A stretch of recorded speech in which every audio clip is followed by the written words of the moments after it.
God bless you. Good evening. What it is, what it look like. So get on down. I want to thank you so much for coming out tonight. I tell you nothing but the truth. You're looking out of sight.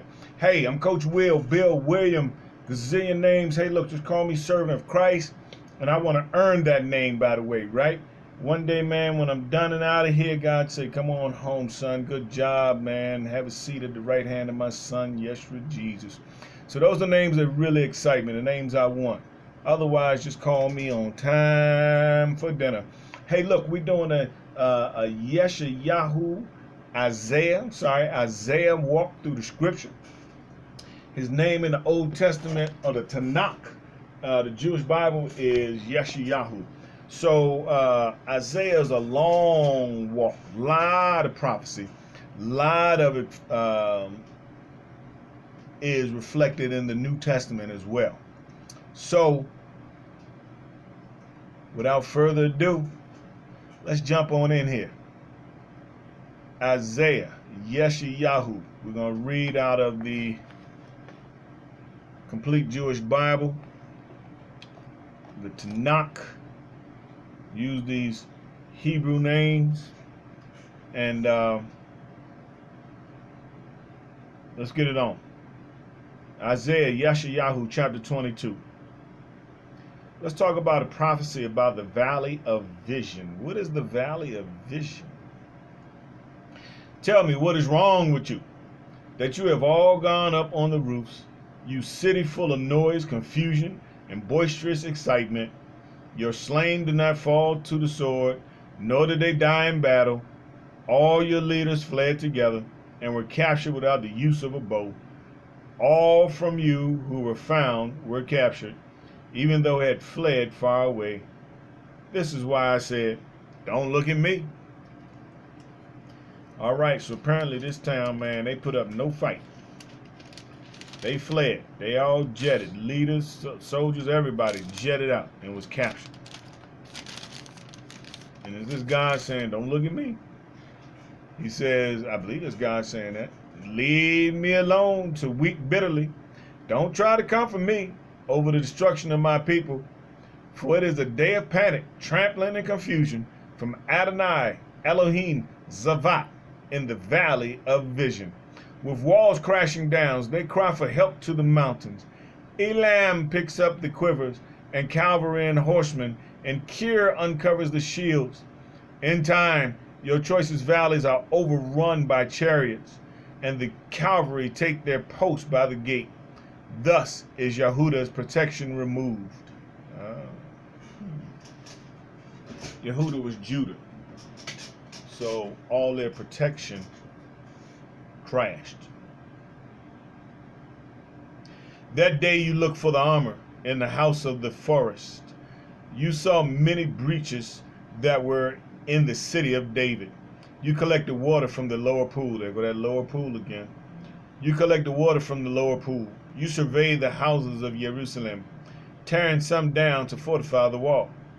You also built a reservoir between the two walls for the water from the old pool. But you didn't look up to him who made these things.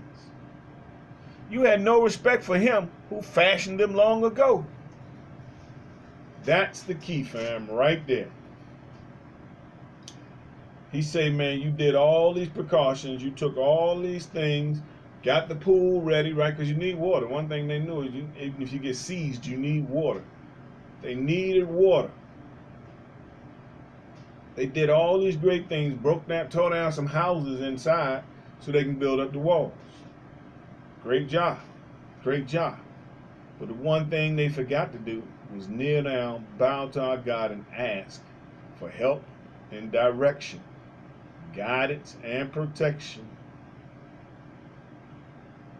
Things don't work out well, it would appear. All right, let me keep going.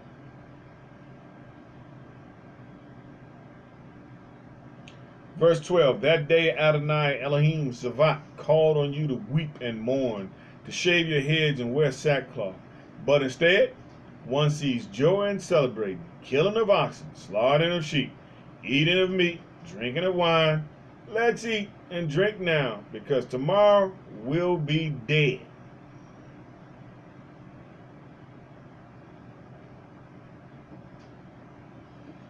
That is an ideology that lasts to this day. People like, yo, tomorrow ain't promised. Party on, baby.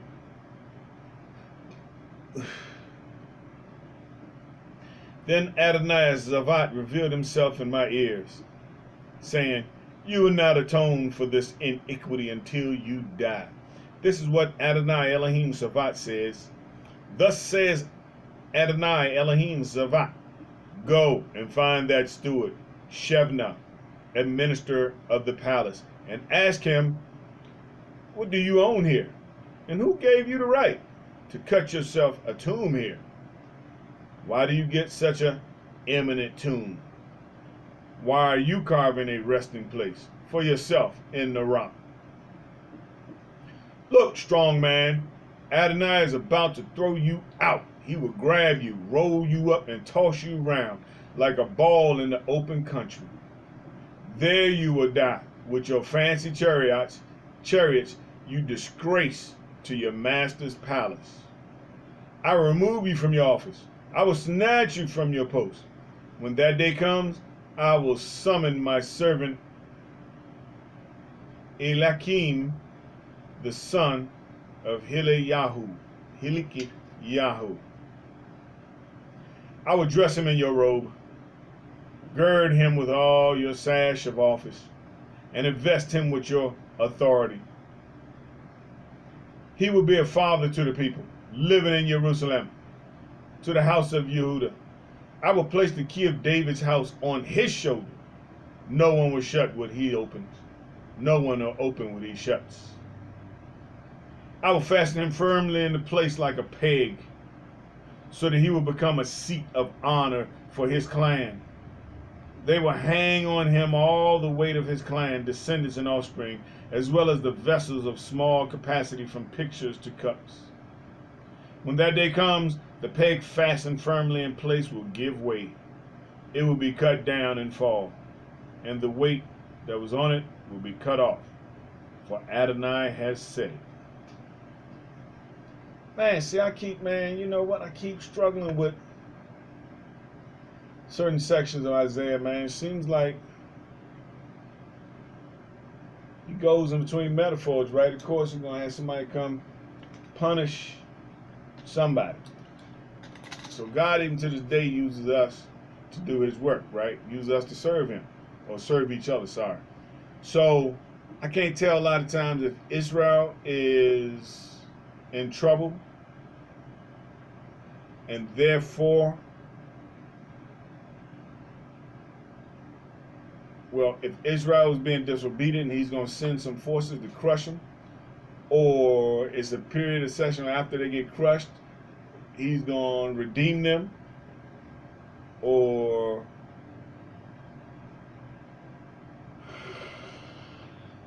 he just go in and out of the metaphors, so I just don't be sure. So at any rate, that's it. Now what I got to do is go pray and ask God to reveal it to me, right? It's not my first time reading Isaiah. But I'm glad you spent this time with me. I encourage you to pray on it. Ask God, man, to reveal himself to you through his word. It's biblical. This is what you want. This is how we get relationship with God. We also pray with him. Pray on him. We meditate and concentrate on his word. So meditate on what we just heard. Play it over in your ear a couple times a day, right? And we sing up to him in praise and worship, right? So these are the ways that we get closer and intimate relationship with Christ, with God.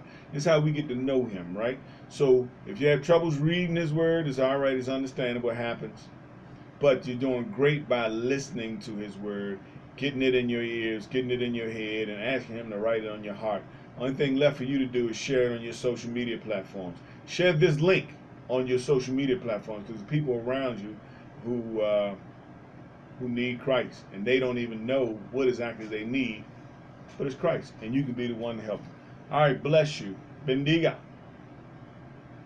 Shalom, peace, Baruch, blessings. Bye-bye.